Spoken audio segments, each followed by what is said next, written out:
So hello everyone, if आप preparing for civil service examination, it's very important कि आप newspaper को बहुत अच्छी तरीके से कवर करें। So my name is Saurabh Pandey. ये सारे टॉपिक्स का डिटेल डिस्कशन आप मेरे सेशन में देख सकते हैं, लिंक दे रखा है। मॉर्निंग में सेशन आपका होता है 9-9:15 के बीच में। देखिए, पहला जो आज का टॉपिक है वो है एबल प्राइज़ जो दिया गया है मसाकी काशीवारा, इनको दिया गया है और इनको डी मॉड्यूल्स और क्रिस्टल बेसिस जो एल्जेब्रिक इक्वेशन के कंटेक्स्ट में है उसमें दिया गया है।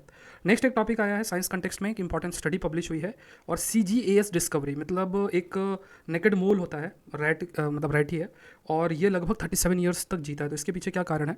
और इसमें कहा गया कि जैसे जो CGAS, जिसे हम साइक्लिक GMP AMP सिंथेस बोलते हैं, इंसान और माइस के अंदर ये एक इंपॉर्टेंट रोल प्ले करता है। पहला इसका रोल होता है कि जो हमारा इम्यून फंक्शन है, इम्यून सिस्टम उसको एक्टिवेट करता है, लाइक जो फॉरेन DNA है, वायरस और इन सबको उसको खत्म करता है।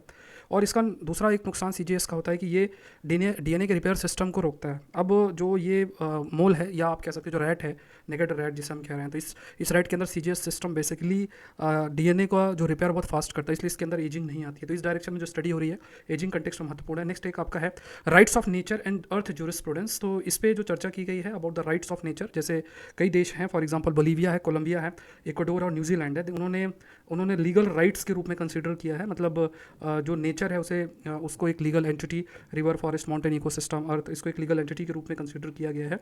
तो इसी पर चर्चा की गई है। यहाँ पे गार्डियन के रूप में कंसीडर किया जा सकता है, मतलब जैसे इंसानों के पास राइट होता है तो नेचुरल सिस्टम के पास राइट हो, और अगर कुछ भी नुकसान होता है तो उसके लिए एक गार्डियन जो उनका मतलब देख रेख करे, वो कोर्ट जा सकता है और वहाँ पे भी सर्टन राइट्स की डिमांड की जा सकती है। जैसे उत्तराखंड के हाई कोर्ट ने गंगा, यमुना, गंगोत्री और यमुनोत्री ग्लेशियर्स को एक लीगल एंटिटी के रूप में माना है।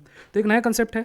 दूसरा देखिए, यूरोपियन यूनियन मेंबर जो कंट्रीज हैं उन्होंने एंट्री एग्जिट सिस्टम जो है उसको रखा है, और उसमें external border electronically registering non UN national, मतलब अपने देश में लीगल माइग्रेशन रोकने के लिए कदम उठाया। फिर एक आपका एक्ट्रेस डियाना कीचन है, जिन्हें जो कि ऑस्कर विनिंग परफॉर्मेंस उन्होंने गॉडफादर फिल्म में की थी, तो उनकी डेथ हो गई है। फिर हिस्पैनिक डे है, जो स्पेन का एक नेशनल डे है, जो कि अक्टूबर 12 को आपका सेलिब्रेट आपका किया जाता है। और एक टॉपिक आपका थैलासीमिया है। थैलासीमिया एक जेनेटिक ब्लड डिसऑर्डर है जिसमें ब्लड क्लॉटिंग नहीं होती है, और इसमें जो हीमोग्लोबिन है, जो कि प्रोटीन है रेड ब्लड सेल्स के अंदर है वो एबनॉर्मल या इनसफिशिएंट होती है। एक अल्फा थैलासीमिया होता है जिसे अल्फा ग्लोबिन जीन प्रोडक्शन बोलता है, मतलब जिसमें डिफेक्ट होता है, defect in alpha globin gene production. और बीटा थैलासीमिया में बीटा ग्लोबिन जीन प्रोडक्शन में डिफेक्ट आपका होता है। तो ये सारे टॉपिक अगर आप सिविल सर्विस की तैयारी करें अनअकैडमी से जरूर जुड़े। इंपॉर्टेंट ऑफर चल रहा है, जो इमेज आपको ऊपर दिख रही है उसमें आपको पूरा ऑफर दे रखा है। यूज़ द कोड SPLIVE और अनअकैडमी से जुड़े। Thank you everyone, thank you.